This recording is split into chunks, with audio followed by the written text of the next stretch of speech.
Hello and welcome to Builder of Choice Insights. I'm so glad you're here with us today. I am so excited about our topic. Today we're going to be talking about things that we've talked about in the past. And for those of you who have followed Shinn for many years, will be very familiar with the topic that we're going to cover today. We're going to talk about compelling events to conform to the plan and Emma Shinn's favorite word, discipline. When you put those two things together, those two concepts together, what happens in your organization is exponential. And today's guest, Dwight Sandlin from Signature Homes, is someone who exemplifies both of those concepts. In the last few years, he's been working tirelessly, making events conform to the plan and using discipline with himself and throughout the entire organization. And the impact that it has had on his organization is amazing. So with that, I'd like to introduce and welcome Dwight Sandlin to join me today. Welcome, Dwight. I'm so excited to have you here with us today. Jane, it's a pleasure to be here. I'm looking forward to having the conversation with you. Oh, well, you have been a longtime friend of not only my parents, Chuck and Emma, but also of myself. And so it's such an honor to have you here. I would love for you to share a little bit about your story. Tell us a little bit about Dwight and how Dwight got into home building. I had a checkered past. I was a banker in my former life.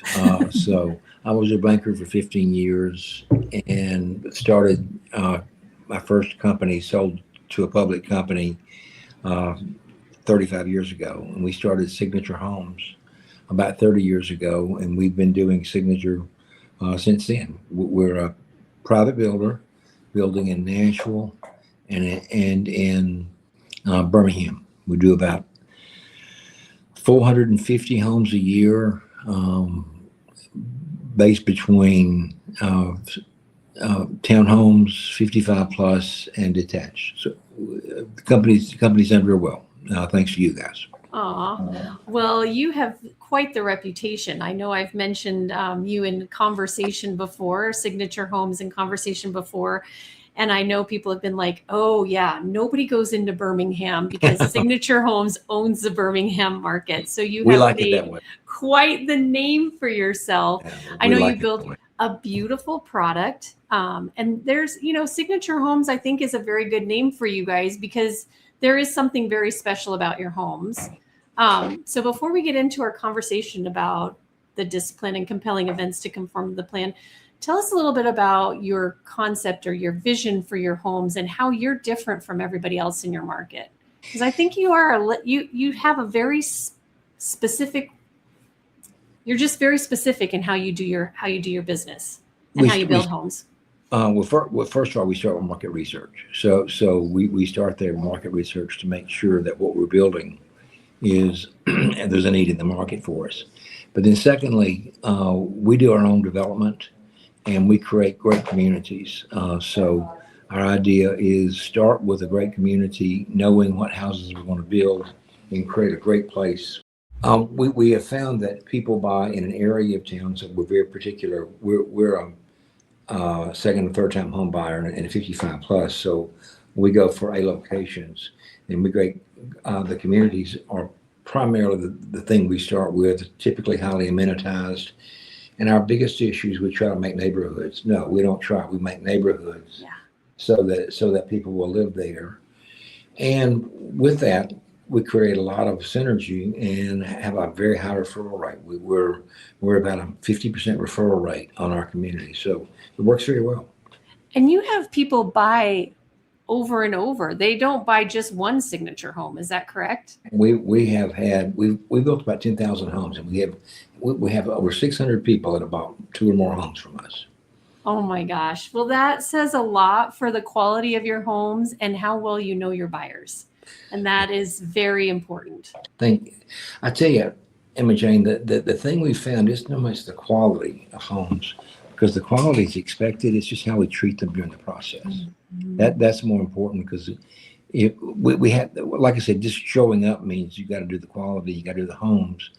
But we've learned that treating people differently and treating them nicely, because it's a stressful thing. So we work very hard at making sure that we try to reduce the stress as much as possible. Well, and I know we're going to switch gears, but I do want to I want to give a little nugget there, because so many of the builders that we talked to today are so concerned with setting themselves apart from other home builders. And I think the key is what you just said. It's how you treat your customers and making sure that you know your customers well enough to service them in the way that best serves them and gives them what they're looking for. I agree. I agree. Oh, that's fantastic. Well, let's get to the meat of this, because this is what's so exciting. You and I have had a couple of great conversations. We just got to spend some time together in Michigan for your builder group meeting. And you shared with me a conversation that you'd had with my mom, and paying attention to a presentation she did, not only at a builder group meeting, but I think she also did, I think you were at the executive summit where she did this presentation as well. Right. And she talked about cycle time. So tell me real quick, what happened during that presentation and what stuck out to you? Because it's a very simple concept. Cycle time is important. You need to know when you're going to start something, when you're going to finish it, and make sure you're doing it as efficiently and effectively as possible.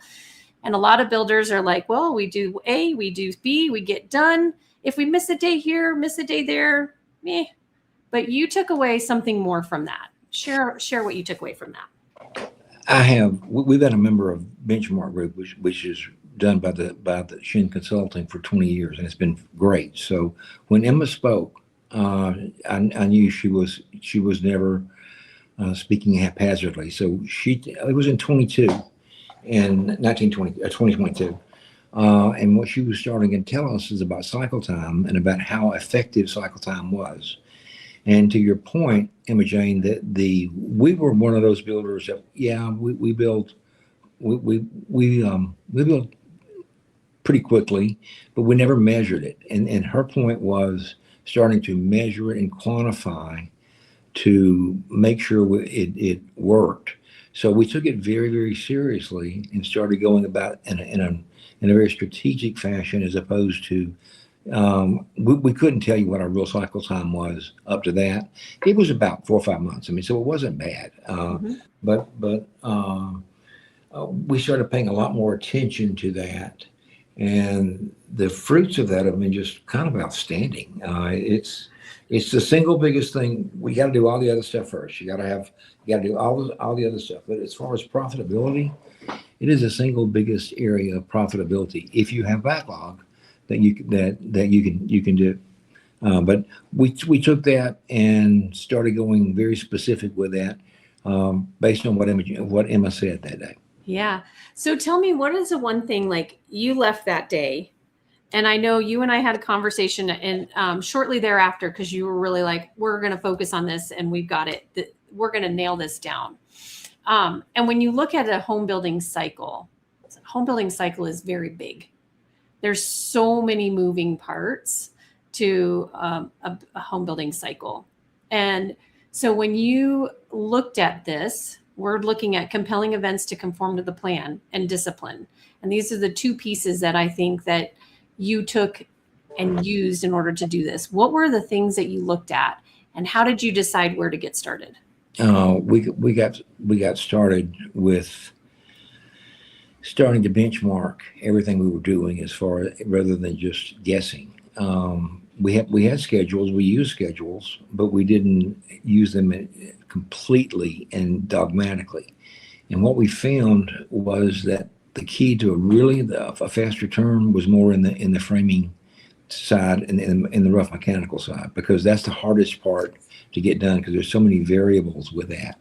So we started there on working on very specifically how do we reduce our frame time, because at that time it was taking us about 30 days to frame a house. That really wasn't true, but what we would do was frame it and then punch it later on. So we changed the way we did the framing, so that we have the framer come in, and then we agree to a date that he's going to. It's typically 12 to 13 days is what framing time takes us.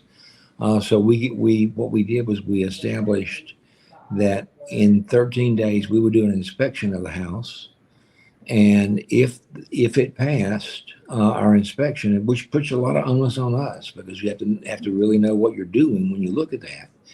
But after 13 days, we offered a $2,500 bonus if they met those days. And then what we said to them is, if you come back, we will pay you to come back. And that's worked well for almost 3 years now. And we've dropped about 20 days out of our cycle just in the framing. Now, when I say framing, it's MEPs framing, but once you get the rock in, it kind of goes on its own. There's not a whole lot of variations there other than just scheduling, but getting that frame time down. So that's what we focused on the most, and that's what we focused on, looking at the materials we used, the things that we did. It took us about 3 months. I mean, it wasn't something that was, and it was a lot of FaceTime with the framers. Mm-hmm. It was a lot of listening to the framers. And there was, hey, dummy, you're not putting this in here. So it forced us to make better plans and to not just send plans out that were almost correct, but really define the plans so that they knew how to build a home with a lot less questions. So that's where we gained most of our time. Yeah. Well, one of the things you just said, and I want to kind of put a little bow on this and get some more of your thoughts on it. But when we talked earlier, one of the things we talked about was controlling the controllables. And Right. It sounds like a lot of the things that you did in this process, you said you cut 35 days? Mm-hmm. 35 in days. That process. 3 years, Emma Jane. It took 3 years. Yes, it took 3 years.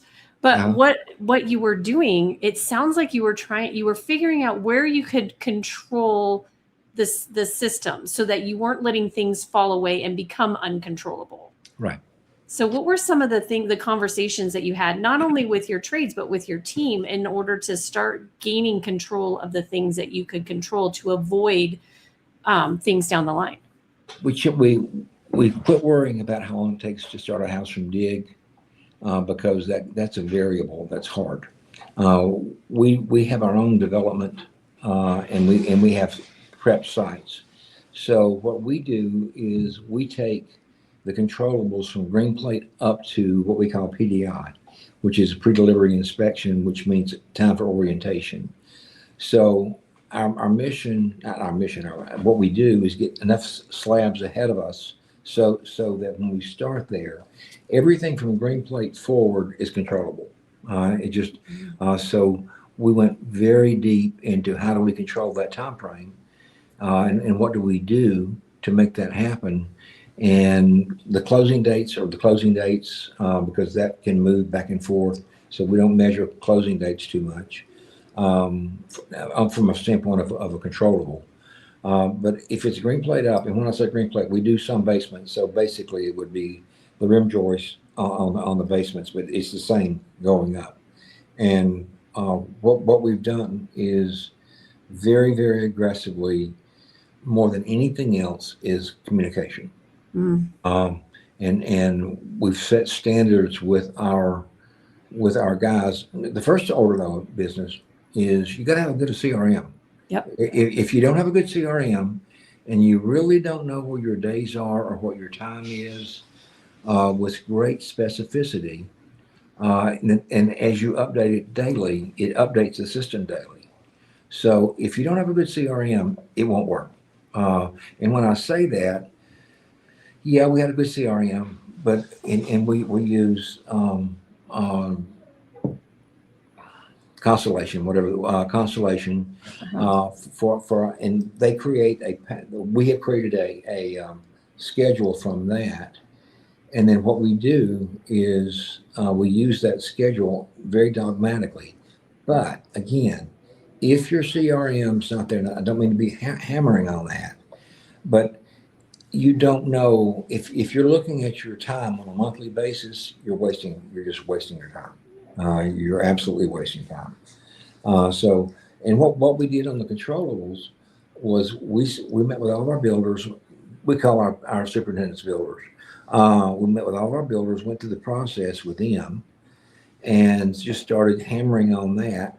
And when I say hammering, it's not so much hammering as it is, what we found is the most significant thing we've done is on a weekly basis, we send out where every builder we have is in comparison to where they're supposed to be. So once you pull the trigger on that frame date, that schedule will run. So every week, the builder knows how many days ahead or behind the schedule he is. And then once a week, we send a schedule out. And this is probably the best thing we've ever done. We send every builder that we have, every job superintendent that we have gets a list of where they are against everybody else. And I know you would never know this, but superintendents are fairly egotistical people. And probably a little bit competitive. Yeah. So the point is, nobody wants to be on that bottom of that list.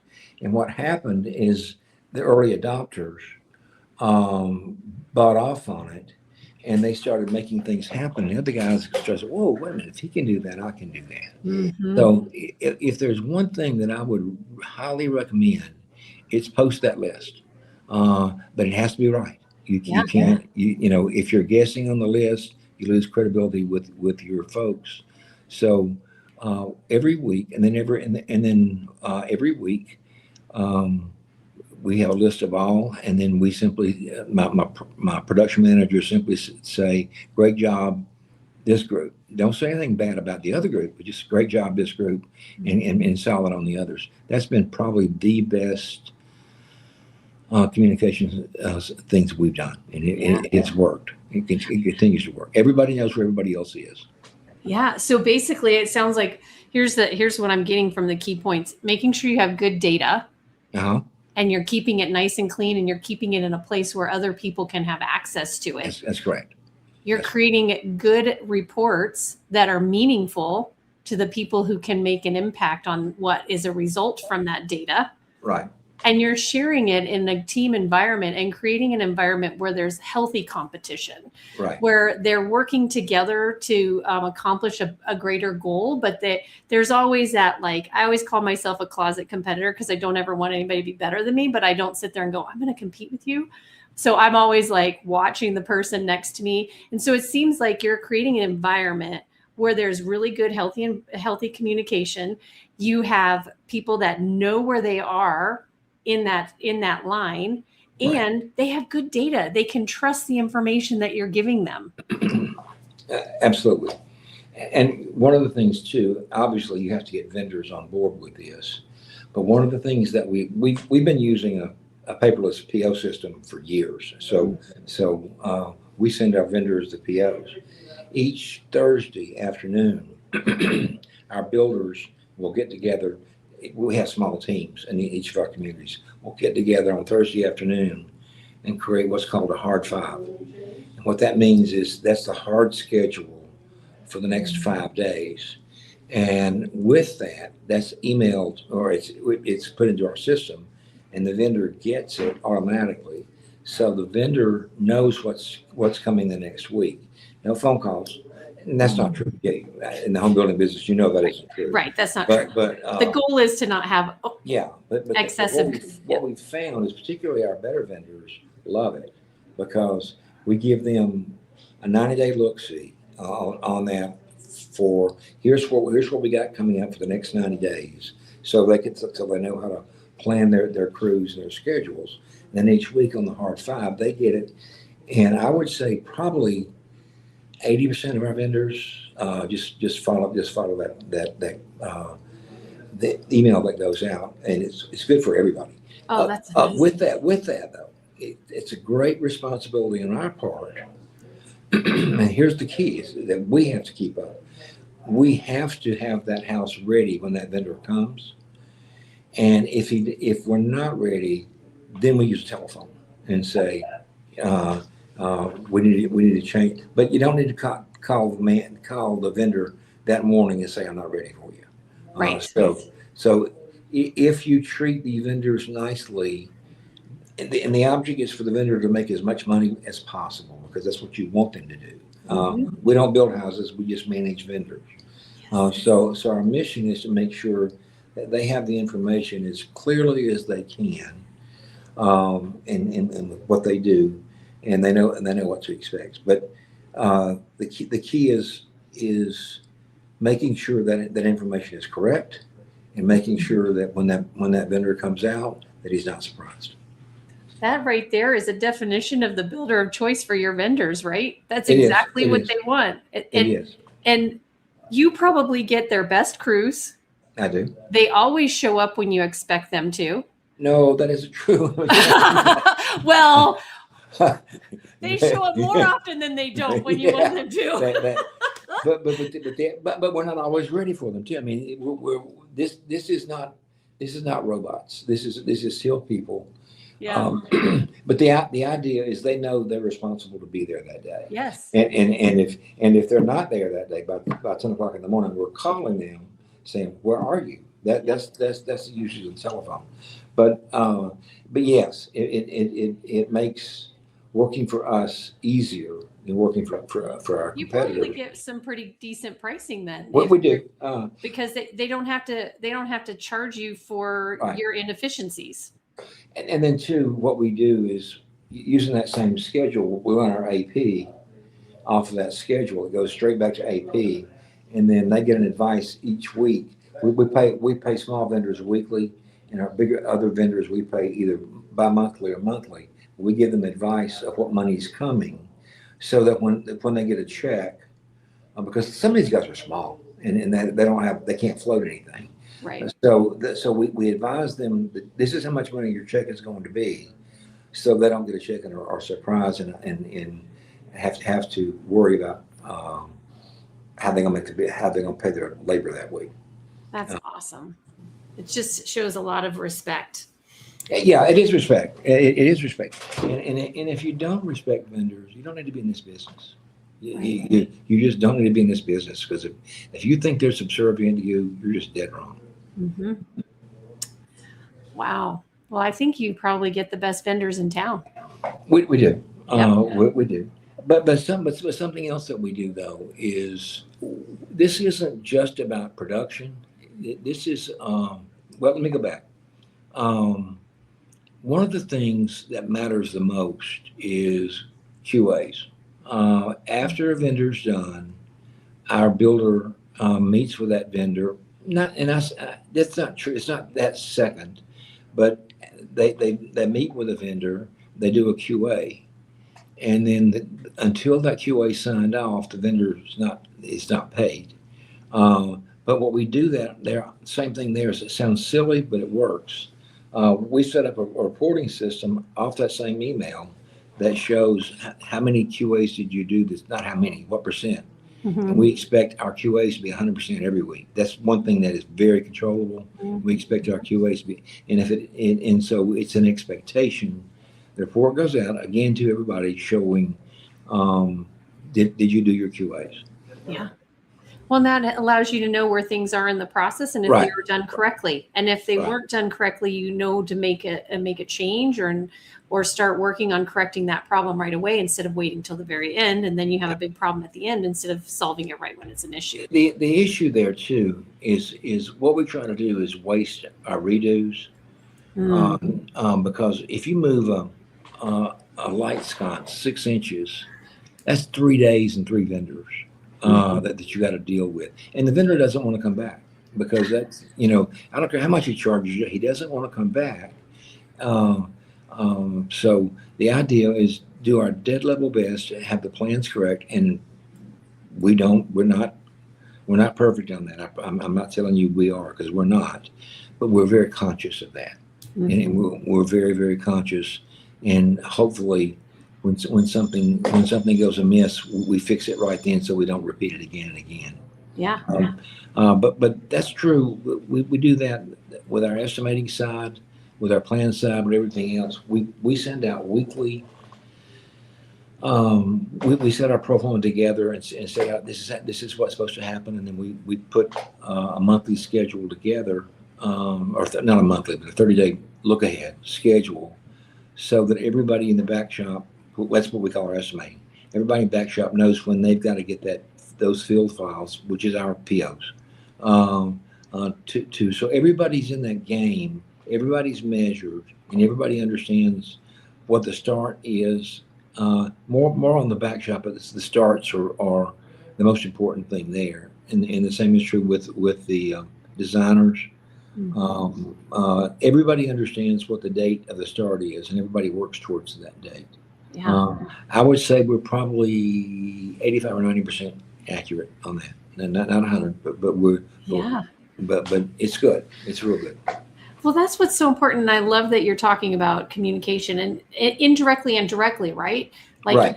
in this last little bit where you're talking about your back shop and making sure that they have a full understanding of where things are so that they Right. know, boom, today is the day that we do this one. Boom, Right. today's the day that we do this one. And that helps because if you have everything set up, ready to go, when you're ready to start, then the process goes smoothly, right? Because how many times have you heard of builders? I can tell you I've heard of several builders who will start with things not all the way ready. And what does that do to the process? You're screwed. You're absolutely screwed. If we start, and we have done that. We have sent out slab files. We've done a lot of mistakes, but by and large, if you're not pretty 100% on that house needs to be finished, because you're better off waiting. Like if a customer can't make a decision on a spec, you're better off waiting. Even though you say I've got so many scheduled this week, you're better off waiting to make sure that customers made the selection so that our specifications are fully complete, our POs are fully complete before we send that field file out. Yeah. That's interesting because what happens, so here's a good question for you. Let's say you have before, when you weren't as disciplined as you are today. Right. And so use an example from before you were disciplined like you are today. Let's say you do send it out and you're like, we only have a couple things left. We'll just send it as it is. Tell me how that impacted your schedule. 100% of the time, it screwed it over. Okay. And the reason why is because we all work on those things that are most important to us at that moment. So we send something out and say, yeah, I'll get to it later. And it's a 15-minute job. And then it never gets done. It never gets done. That comes up and then it's chasing your tail to try to find an answer. And the probability of making a mistake on the spec or on something else is tenfold more. So if you don't send it out if it's not ready. Yeah. And would you say that was one of the things that you worked on? I mean, you mentioned you worked from green plate on, and that was where you really focused on controlling the controllables. But Right. even before that, when you heard that presentation, did you also work on getting on that pre-cycle, on that soft cycle, and making sure that everything was done before Yes. you got started? And that's what Emma was telling. Emma was very clear. This was not about building houses. This is about the process. So the idea is when we worked on the production side first, because we knew we had to get that down pretty carefully. And our back shop has been pretty good for a long time. So that wasn't our major problem. But what we found out is the better we got with production, the more we realized there were holes in back shop that we didn't know.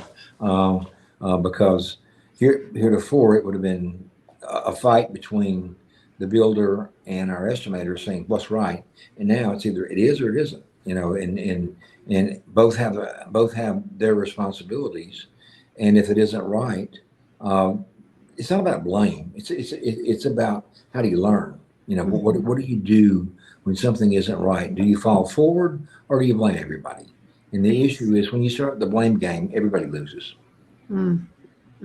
Would you say, it's interesting what you just said, because it sounds like this also has impacted your culture at some level.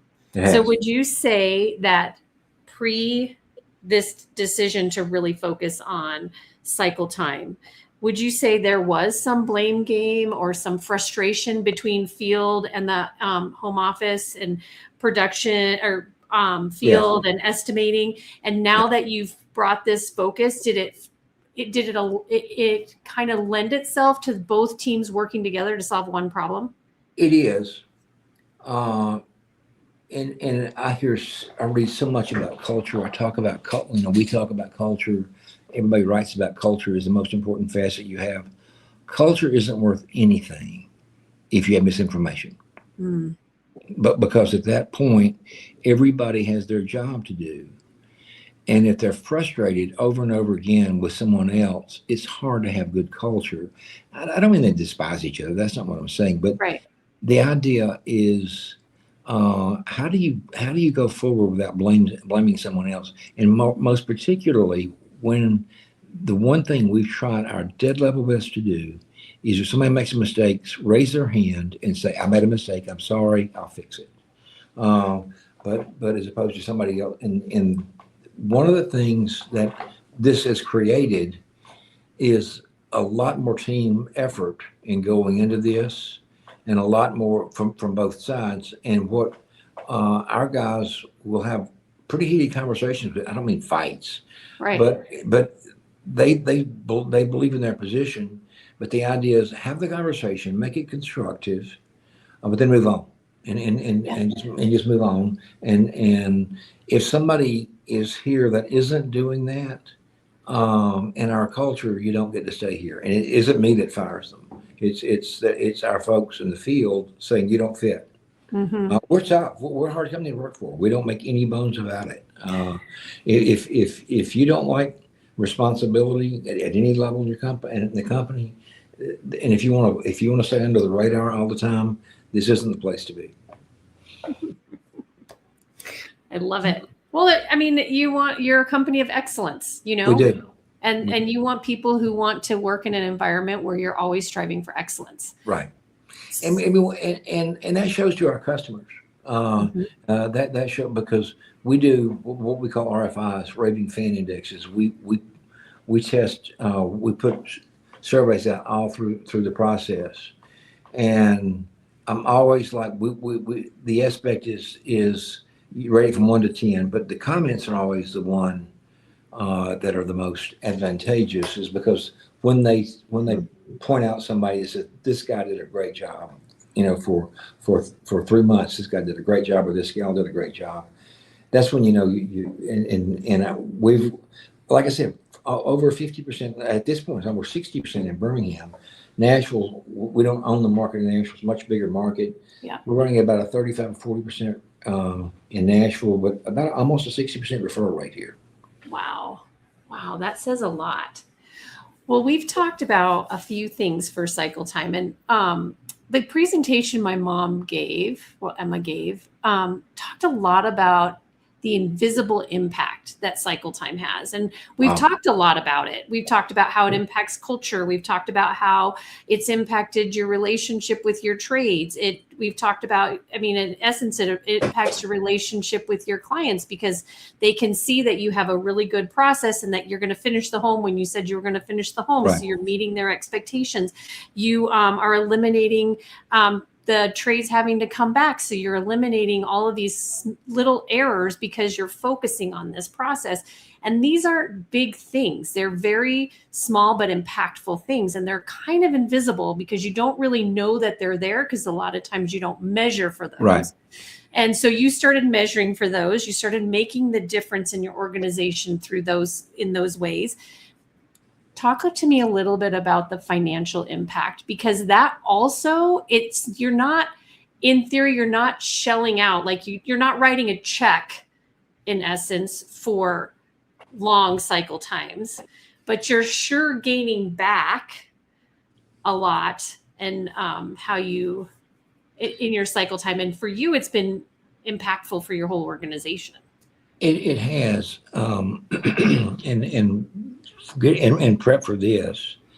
What I did was I went back and looked at our financials from 21 up through now, and in 22 we measured it. We were at 135 days built time in 22. We're now 100 days.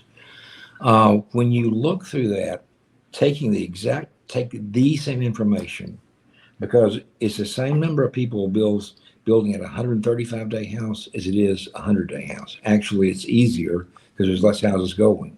But the biggest thing, if you have backlog, because it won't matter if you're building specs and they're going to sit, but we're about 85% pre-sale. So we don't do a lot of spec building. But what's interesting about that, and we knew this because we've discussed it, but I went back and looked, and if today, or last year, we were 102 days, I think, last year. The impact on our EBITDA was a 30% impact in earnings. Wow. 30%. Now, I wouldn't have believed that when Emma said that. Emma had a way of saying something, and if you didn't believe her, you're too afraid to tell her you didn't believe her. Because she'd kick your honey. She'd be like, no, that is how it is supposed to be. That's exactly right. Honestly, when we started that, because she was talking about cash flows better, it is better. Cash flows a lot better because if you do it in 100 days, you're paying the last $40,000-$50,000 with money you get from the closing. So your finances go down. That's easy. But the biggest thing is in taking just the straight numbers from 22 to 25, and then we're on the same way with 26. We're having a good year. We improved EBITDA 30%. Wow. Now, no, I promise you, if anybody's listening to this, they will say that guy's a liar, and I wouldn't blame them. Run the numbers. Just run the numbers, and that's what Emma was saying. Run the numbers and let the numbers tell you. So you can grow your organization cutting 35 days off of your schedule without adding any other people. Exactly. So you're generating 30% more revenue with the same amount of people. No. Emma Jane, it's not revenue. That's the key. It isn't revenue. It's earnings. No, it's earnings. That's the issue. The revenue doesn't change that appreciably, but you've got the exact same overhead. We've got the exact same overhead at a 135-day house as we do the 100-day house. But when you break it down and you simply look at our numbers from 22 to 25, our EBITDA, straight off of our numbers, we're audited statements, so we have good statements. Our EBITDA went up 30%. And it wasn't just 1 year. I mean, we watched it. We watched it the last 3 years. First year was 114 days. We went up about 15%. Second year was 105 days. Went up about 20% or 22%. And this year, or 25, you take just the measurements of our revenue and our income, taking it, if you put 135 days on it, this last year we would have made 30% less EBITDA because all your overhead's fixed. So every country, we average about, in Nashville, we average about $300,000 of gross margin. In Birmingham, we average about $200,000 of gross margin. So every gross margin house past that number goes straight to profit. That's the difference. Well, and it decreases your break even. So you're breaking even way earlier in the year. Tremendous. So the risk of your organization is lower. Much, and we generate a lot more cash sooner, and that's the issue is we have cash sooner, and whether we borrow the money or whether we internally use equity, same thing. It's use of funds. So you treat it as the same. And I know, again, most people watching this are going to say that guy's full of crap, and that's what I would have said. And I don't blame them for saying that. I'm not guessing. No, I am not guessing. So, and thanks to Emma, we've been, like I said, we've been members of Benchmark or Shinn group for 20 years, and I got to tell you that was a great 20 years to be in because we all suffered together. Yes. In 08, we all suffered, and we use your techniques pretty much across the world. Everybody in the room. And the thing that's so cool is that y'all put common size income statements together, so that when we measure against anybody else, the cost of goods is defined by this, marketing is defined by this, so we can compare each other with real numbers. And But I don't know if anybody else in our group has worked on this as much as we have. But again, we're good at creating communities. We're good at creating backlog. You know that. Yeah. We're good at creating. Yeah. And if you don't have backlog, it doesn't matter. I mean, if you're going to build a house in its spec, this isn't going to make so much difference. But when you have backlog, when you can sell it when it's done and you get your cash back, it makes a big difference. It's huge. Yeah. So, like I said, no, most folks won't believe that, but run your numbers. That's all. I'll tell you what Emma said. That's logical. Yes. And the numbers tell a story. I was not brave enough to tell her she was not logical, but, because the numbers she came out with, honestly, we beat those numbers. Yeah. But because what happens is when you start getting better at it, you get better, and it kind of I think you and I talked about Buffett talking about interest is the eighth wonder of the world, and I used to think that was all about only about investments. Yeah. But the issue is once you go to 114 days, you go, okay, I see how I can get to 105. Then you get to 105 and you say, I can get to 100. Now we don't put our mechanicals in together. I mean, so we're not doing this. I mean, each phase has its own phase. We're not doubling up on vendors. It's just that the issue is you don't wait. Right. And when you put it in, it's done as accurately as a home builder as we think we can. We can get better. We can always get better. But it's with a $450 million revenue stream. You take 30% EBITDA off of that. That's a big number. Yeah. That's a really big number. Yeah. Well, and it's just so phenomenal to see when you put your mind to something and you really get disciplined about what you're doing. Right. You did everything, like the very basics, the principles of what we've always taught. We talk a lot about the management concepts, management by objective. You had an objective. We're going to cut down cycle time. Management by exception. You took reports to see where things were off. How can we fix this? You worked with your team to do that. And you were very disciplined in how you did that. And I think it just shows that you guys have done all the hard work. It wasn't something that happened overnight, but you have to start somewhere.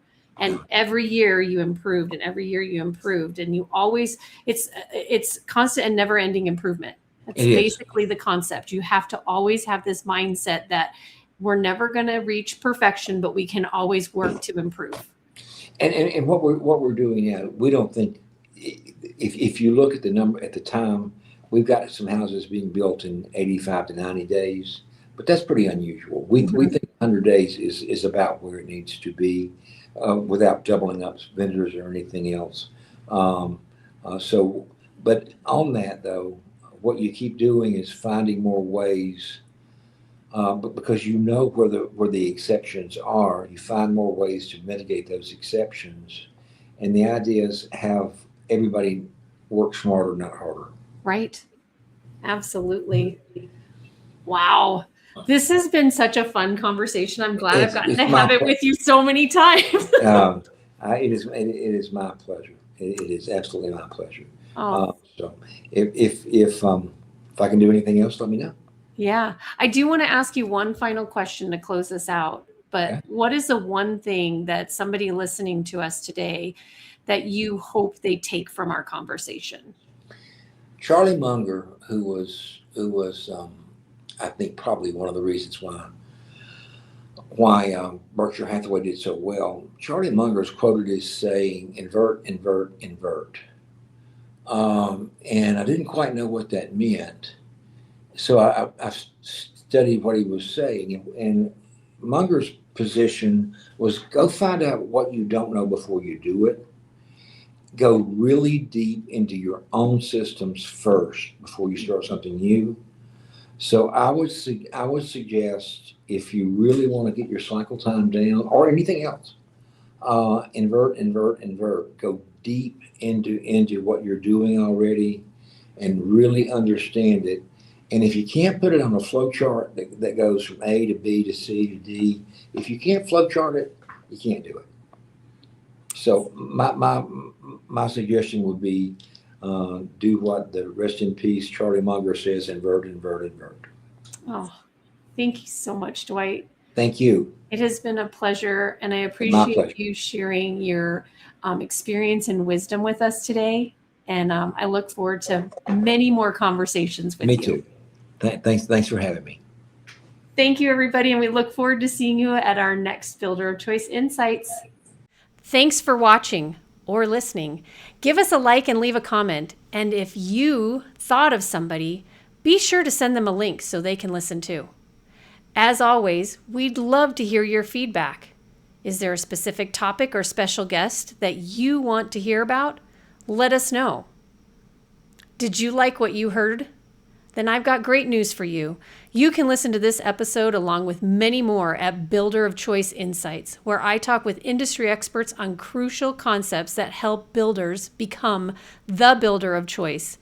If you don't want to miss this next episode, then be sure to turn on your notifications, hit that like button, and subscribe.